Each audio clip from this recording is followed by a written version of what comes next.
Good morning. We're back in. I know I always say they're my favorite places and my favorite plants, but this is probably going to be my favorite place. Just arriving yesterday, we saw two of the biggest Lophophora plants I have ever seen in my life. Lophophora fricii lives in this region, along with Ariocarpus and many other plants. This is a very remote location, so I believe it's been mostly undisturbed. So the plants that we're going to see here are quite large. And we saw a snake yesterday. It's the first wild snake that I've seen. So that was pretty exciting. I hope you guys enjoy this one. I know for sure I'm going to enjoy this one. So let's go find some cacti.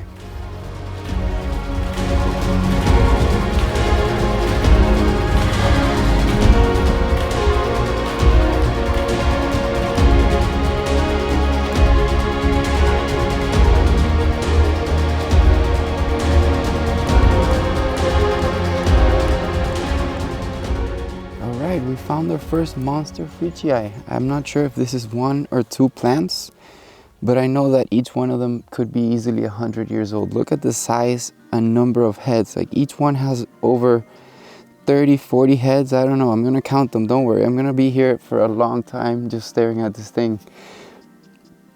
It's amazing that they're still around and that they're here. I mean, this makes all the spines in my arms and my legs and like all the effort and the falls and the tumbles going down the mountain, all worth it.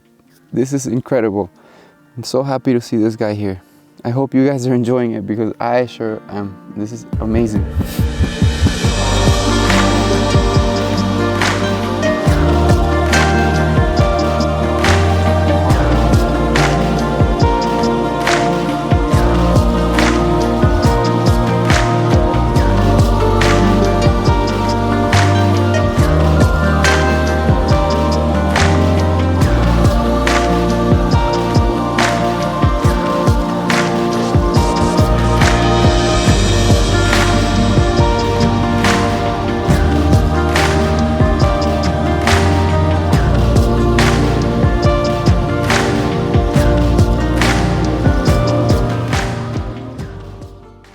Lophophora fricii is a rare and unique species of cactus endemic to this region in the states of Coahuila and Nuevo León in northeastern Mexico. It was first described in 1979 by Czech botanist Karel Fricii, after whom the plant is named. It was discovered during an expedition to the Sierra de Paila, not too far away from where we are now here in Coahuila, and it would turn out to be the first new species of Lophophora to be described in over 60 years.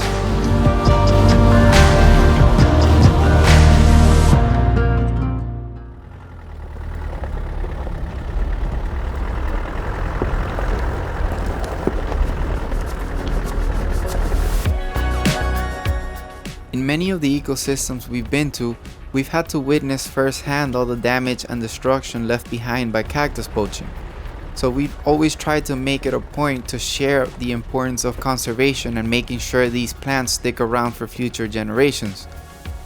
But in this locality, I'm happy to report that there are no signs or evidence of cactus poaching. So I want you to notice the difference in size and health of the individuals we're about to see on this episode, because every plant we saw looks extremely healthy and huge.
I know I'm always saying that everywhere is my favorite spot and my plants are always my favorite and whatever.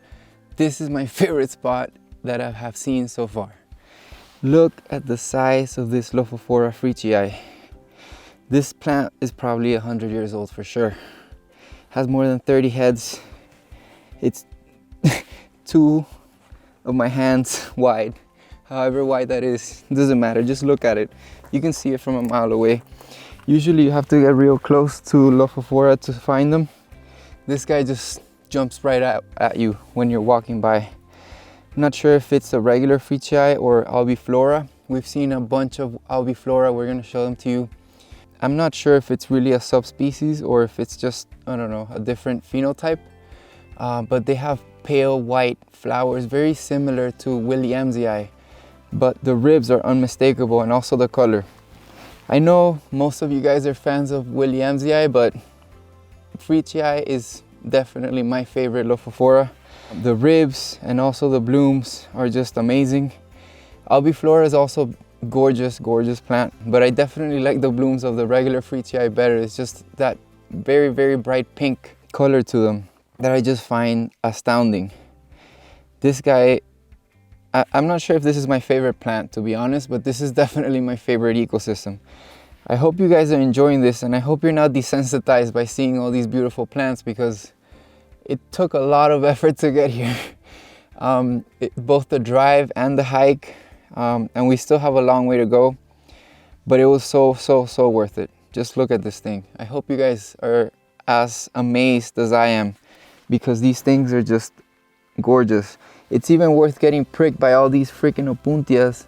Look at this asshole.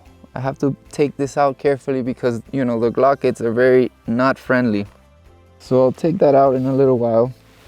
I hope you guys love fricii as much as I do, and if you didn't before, I'm sure you do now. Just look at this thing. We're gonna keep climbing up the mountain. We also found some astrophytum, and we also found some agave Victoria reginae, or agave noah as it's known around here. I'm not a big agave guy, but they're certainly really cool. They're usually really high up the cliff, so it takes a lot of effort to find them, but we're gonna go ahead and look for some so we can take some pictures and film them for you guys. Let's keep going.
It's quite fascinating how each species of cactus has very specific preferences of where they like to live.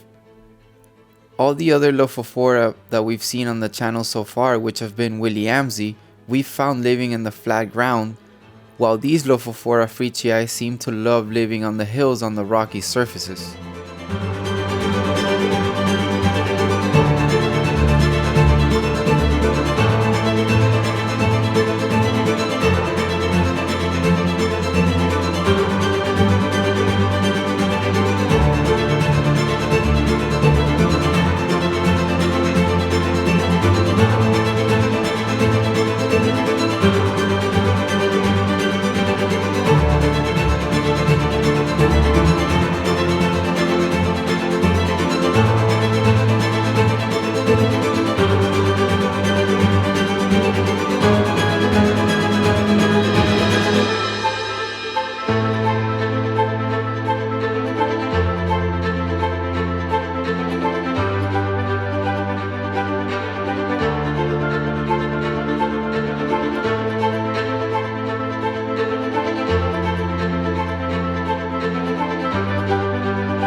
All right, mission accomplished. I'm sure you guys will agree.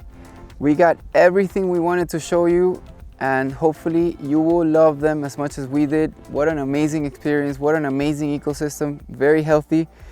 We were on our way out, but we thought we'd stop and make the outro here with this, the best prop we could possibly ask for.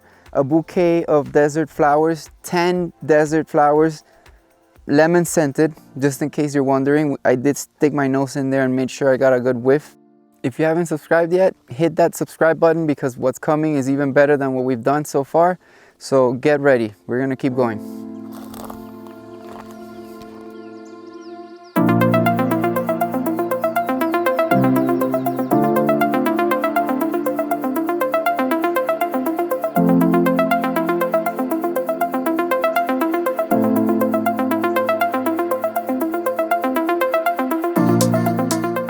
This beautiful plant, which is quite common of the Chihuahuan desert, sort of looks like a ferocactus, and it used to be called Ferocactus hamatocactus, but after doing some genetic research, scientists actually found out that it's part of its own genus now called hamatocactus.